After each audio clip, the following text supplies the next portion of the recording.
depressiya, qo'rquv, vahima, panический ataka. Bularning hammasi nasliy programmalardir. Men sizlarga hozir misol tariqasida bir mijozim hayotini gapirib bermoqchiman.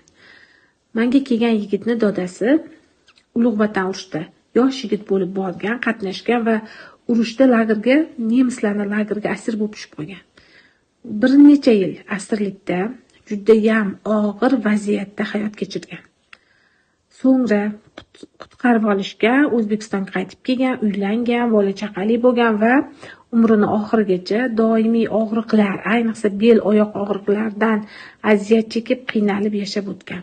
Bu bolakay nevarasi bo'lgan o'sha odamni va dodasiga qaragan, dodasini boqqan. Va bu bola ayni o'sha dodasi urushga ketgan, yoshi ketganda vahima kasalga uchrab qolgan. Men bu bola bilan ishladim, tushuntirdim, vaziyatni dodasining hissiyoti ekanligini anglatdim, unga affirmatsiyalar berdim, bola tuzalib ketdi. Vaholanki juda ko'p doktorlarga borgan, lecheniyalar olgan, hech kim uni tuzata olmagan. Xudoga shukr, bu bola o'zini tiklab, qaytadan hayotga qaytdi.